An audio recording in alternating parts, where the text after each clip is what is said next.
In the shadowed corridors of imperial Rome, where gold gleamed brighter than justice, and whispers echoed louder than prayers, a boy stood trembling before the most dangerous man alive. His name was never meant to last. History would call him Sporus. He was slight, delicate, with soft eyes and a face so hauntingly similar to the dead Empress Poppaea Sabina that it made even the cruelest senators avert their gaze. That resemblance would seal his fate. Emperor Nero, mourning, or perhaps obsessed with, the woman he'd once loved and likely killed, found in this boy a reflection. But Nero didn't want memory. He wanted resurrection. And so, in secret chambers heavy with incense and madness, he ordered what the gods themselves might have forbidden.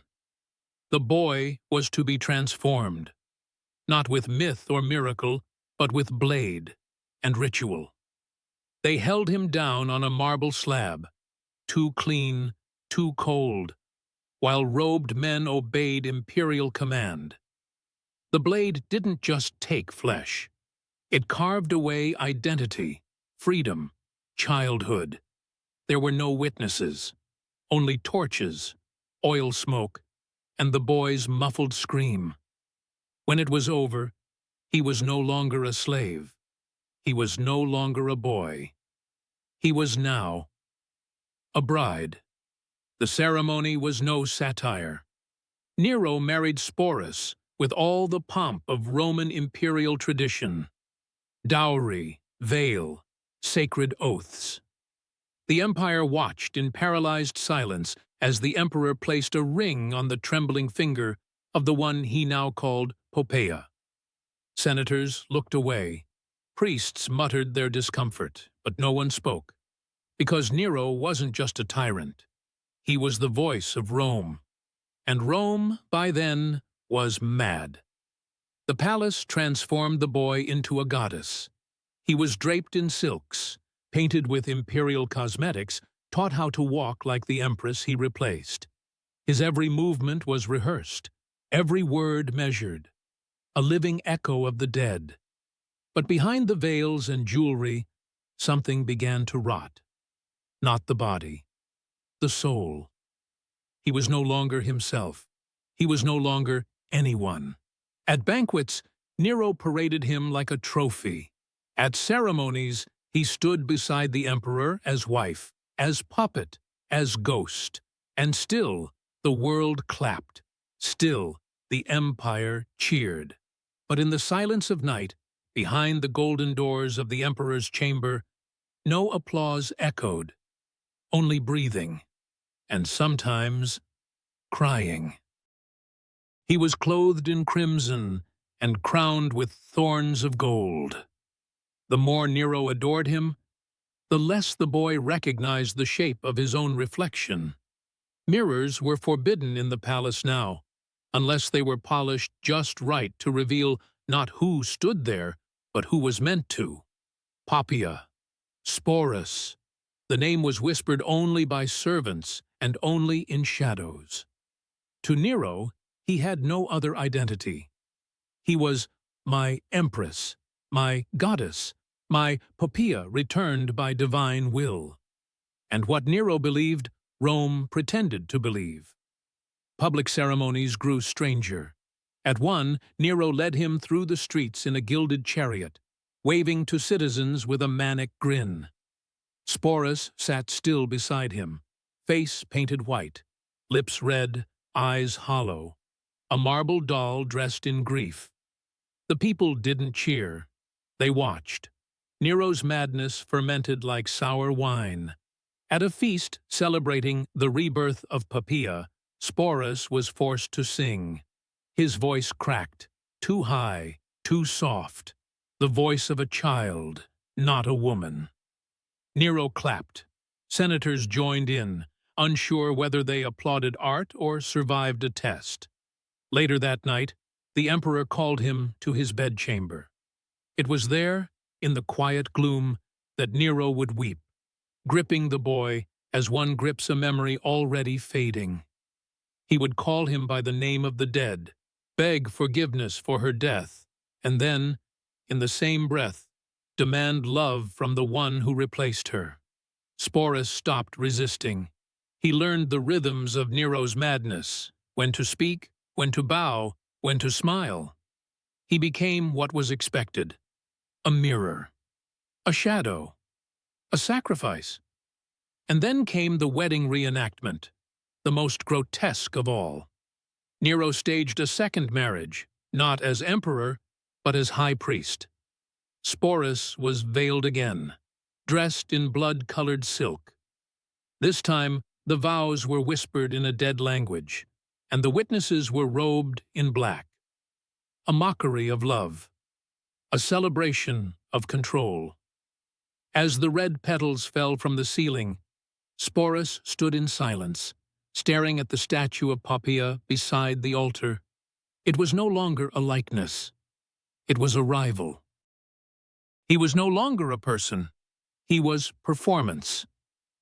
Rome had turned him into a myth before he was even a man. At Nero's grand festivals, Sporus was led onto stages like a divine offering. Draped in silks stitched with imperial eagles, he walked barefoot through petals and ash. Crowds cheered, but not for him. They clapped for the madness of spectacle, for the pageantry of blasphemy. At one ceremony, he was made to play the goddess Persephone, dragged into the underworld by Pluto, played, of course, by Nero himself.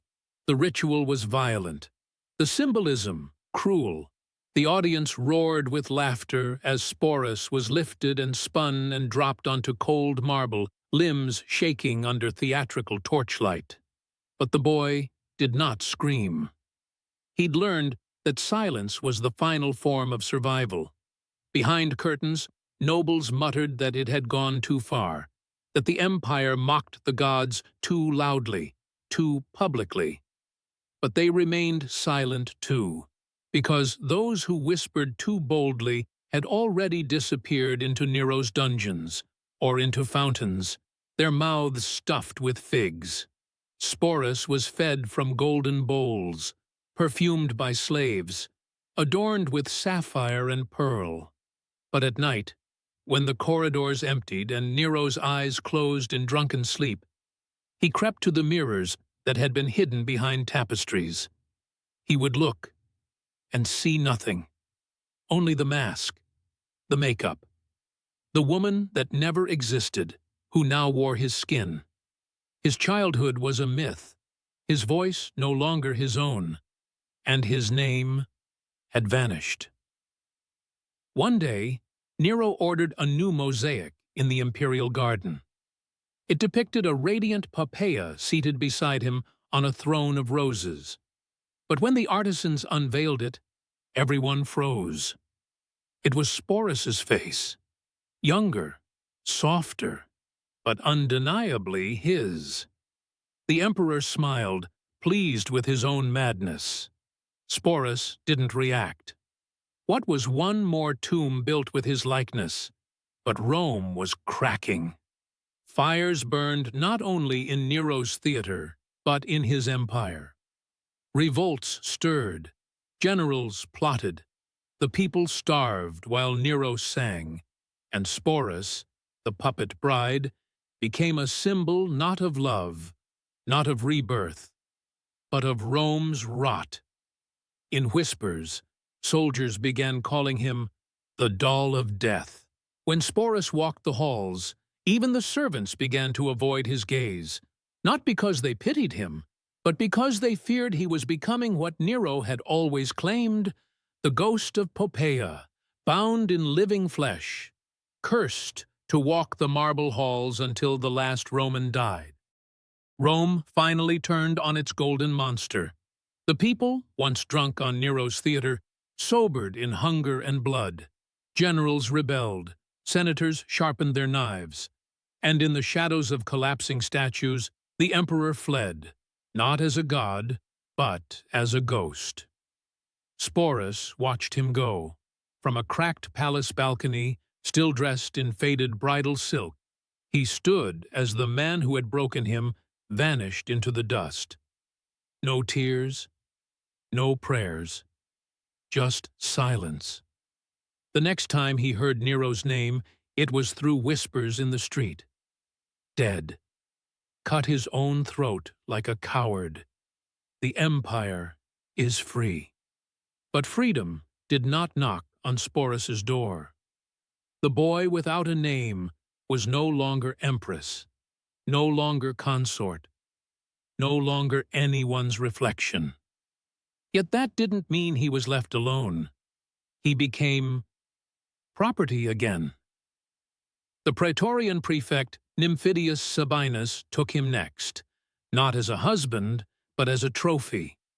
He paraded Sporus through military camps like a rare pet, laughing that he now owned what once belonged to a god.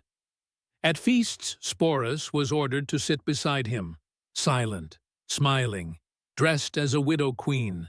The same soldiers who had once bowed now tossed him grapes and insults. One called him the Empress of the ash heap.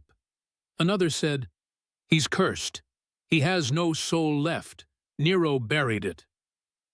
Sporus said nothing. He ate what he was given. He wore what he was told. He survived. But rumors began to spread that a new emperor planned to stage a public spectacle, a reenactment of Persephone's rape, this time not as art, but punishment. And Sporus, once a plaything of Rome's most powerful man, would be the unwilling centerpiece. The role was not symbolic now. It was final. When he heard the plan, Sporus did not scream. He did not beg. He did not wait. Instead, on the cold floor of a Roman bathhouse, he took a small ceremonial dagger, once gifted to him by Nero himself, and pressed it to his chest.